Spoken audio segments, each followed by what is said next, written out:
자기는 진정성에서 출발한 것인데 내 밑에 최순실이라는 걸 전혀 몰랐고 나는 직접 받은 게 없다. 이런 식의 아주 단순한 논리로 시종일관하고 있기 때문에 제가 보건대는 그런 멘탈이나 심리 상태를 가진 피고인이 첫 재판을 갈 때는 이런 말씀이 적당할지 모르겠습니다. 일종의 설렘 같은 게 있습니다. 예. 내가 드디어 이제 공개적인 법정에서 나의 당당함을 내가 밝힐 수 있는 기회가 왔다. 제대로 한번 겨룰 수가 있다. 겨룰 수가 있다. 예. 진검승부를 한번 하자. 예. 이런 식이 하면 오히려 강력한 전투욕이 생길 수도 있어요. 이제 제 경우에 제가 오래된 일입니다만 전두환 정부에서 감옥을 한번 갔었는데요. 제가 말씀 안 하려고 계속 그러고 있어요. 제가 입이 큰지구리에서 말을 해야 예. 되겠습니다. 그때도 제가 첫 재판에 나갈 때 굉장히 설렘이 있었어요. 왜냐하면 당당하게 민주화 투쟁의 정당성을 내가 판사 앞에서 이야기했다. 나는 민주주의를 위해서 애쓴 그렇죠. 겁니다. 예. 오히려 그 전에 구치소에 있었던 생활이 굉장히 단조롭고 굉장히 어렵죠. 매일 똑같은 일상이 반복되니까. 그러나 재판정에 가서 공개적인 자리에서 자기 이야기를 한다는 것은 어떤 면에서 굉장히 준비도 하고 싶고 대중 앞에서 자기들 이야기를 한다는 거잖아요. 그러니까 박 전 대통령은 평생을 정치인으로 사신 분인데 정치인으로서 자기를 좀 억울하다고 생각하는 사람이니까 억울함을 정치인답게 대중 앞에 좀 이야기할 수 있는 첫 지금 행사로 간 거 아닙니까? 예. 그럼 그러면서 본다면 울거나 뭐 이럴 것 같지는 않고 오히려 더 재판장에 가서 제가 볼 때 담담하게 오. 자신의 전략대로 예. 아마도 그 무죄라고 하는 자기 입장과 그런 고집스러움을 가지고 이야기하지 않을까. 그래서 예. 아까 여 변호사님 말씀하셨습니다만 굉장히 지리한 법리 공방이 이루어질 거라고 생각합니다. 아마도 1차 첫 공판 일주일에 3번씩 재판을 열기로 했으니까 상당히 시간이 길어질 것이고요. 10월까지 박 전 대통령에 대한 1심 선고가 이루어져야만 하는 기간이니까 1심 선고 유무죄 결과에 따라서 누군가는 또 항소를 할 것이고 그러면 2심, 3심까지 간다면 상당히 물리적인 시간도 길어질 텐데 우리 김은식 교수께서 서슬퍼랬던 군사 독재 정권 시절에 민주화 운동을 하다가 복역을 했던 6개월. 예. 바삐용. 그런 또 경험까지 말씀해 주셨어요. 박근혜 대통령의 재판은 재미가 없을 겁니다. 그러니까 지금 오늘 첫 재판이고 앞으로 주 3회 정도 이제 법정에 출석하는 일이 있을 텐데 박근혜 대통령 같은 건 예측 가능한 사람이고 지금까지 본인의 논리와 주장을 한 번도 바꾼 적이 없기 때문에 판사 앞에서는 영장 실심사를 할 때는 검찰에서든 한 번도 주장을 번복한 적이 없기 때문에 아마 똑같은 얘기를 레코드처럼 판사 앞에서도 반복할 것이기 때문에 새로 나온 내용이나 이변이라든가 새로 나온 주장이라 이런 것은 없을 거고 아까 말한 대로 지리한 공방이 계속되면서 소위 말해서 기자로 볼 때는 별로 뉴스거리가 안 나올 그런 재판입니다.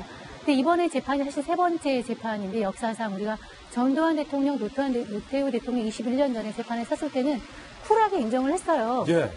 받았다 돈을 정치자금줄 받았고 관행으로 받았지만 그 죄인 줄 몰랐다 이런 식으로 얘기를 했기 때문에 굉장히 일사천리로 이제 이게 재판이 진행된 측면이 있는데 이번에는 혐의도 18개나 되고 18개 중에서 단 하나도 아니고 모두 18개를 모두 부인하고 있고 지금까지 그 부인의 논리가 똑같기 때문에 특별히 그 재판 과정에서 튀는 그런 행동이나 그 발언 같은 건 없을 걸로 예상이 돼서 우리가 이렇게 보도하는 것도 자주 있는 일은 없는 것 같고 한 번으로 끝나지 않을까 별로 달라지거나 소위 말해 뉴스성이 있는 그런 소식은 나오지 않지 않을까 이렇게 예상이 됩니다. 예, 지금 전두환 대통령, 노태우 전 대통령이 이제 돈을 받았다라고 인정을 했는데 그 부분과 관련해서 오늘 변호사님과 또 헌법학자 두 분 모셨으니까 법리적으로 말입니다.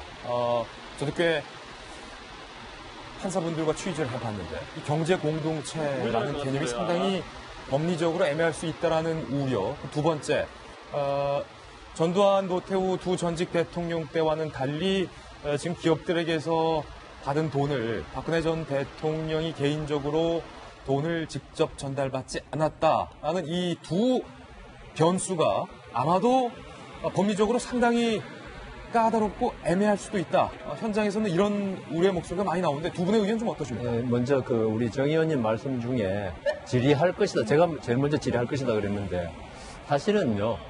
질의 안 할 수도 있는 게 지금 증인이 엄청나게 많이 나올 것 같거든요. 예. 그 중에 증인 중에서 박근혜 대통령 측에 유리했다가 도움을 주는 증인이 특검이나 검찰에서 박근혜 대통령에게 불리한 진술을 했다가 이 법정에 나와서 그걸 뒤집었을 때 폭탄 발언이 될 수 있어요. 본인이 어떤 불이익을 감수하고 어떤 대통령에 대한 충성심이랄까요? 옛날 주군에 대한 이런 게 가지고 그걸 뒤집었을 때 있죠. 과연 그게 어떤 영향을 끼칠 것인가? 이건 아주 큰 그 때문에 증인이 나오면 아마 또 재밌는 경우도 생길 수 있고 그다음 경제 공동체란 건 말씀 많이 하시잖아요. 예. 이게 법률 용어에는 없습니다. 없다. 그거는 뭐 경제학 없는 용어인지는 거다. 모르겠지만 예. 그거는 뭐냐 하면 공범이다라는 말을 바로 전직 대통령한테 당신 최순실과 공범으로 돈 받았잖아 하기가 뭐 하니까 좀 이 완고급법이라 그러죠. 부드럽게 하기 위해서 경제 공동체라 그런 거지. 당신 둘이서 짜고 돈 받은 거 아니냐. 그건 공범이다. 뇌물죄 공범입니다. 쉽게 말하면은 그걸 그 언론에서 재밌게 하려고 그랬는지 경제 공동체라 그랬는데 결국은 예.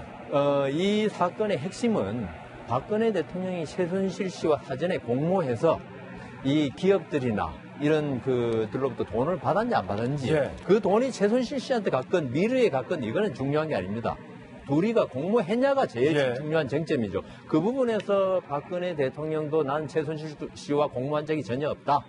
나는 문화 융성을 위해서 한마디 했고 근데 기업들에서는 그걸 그 위해서 돈을 줄 의향이 있었는데 최순실 씨는 그걸 자기 사적인 목적으로 예. 사용했다. 이게 박근혜 대통령의 어떤 지금 그 주장이거든요. 그렇기 때문에 아마 그 이 공모 여부가 앞으로 재판에서 가장 큰 쟁점이 되고 심리가 거기에 그렇죠. 집중될 것이다. 그렇게 생각됩니다. 네, 지금 박근혜 전 대통령이 탑승한 호송차가 서울중앙지법에 도착을 했습니다. 이제 잠시 후 재판 대법정 417호에 박 전 대통령 입장을 하기 위해서 호송차에서 내릴 것으로 예측을 하는데요.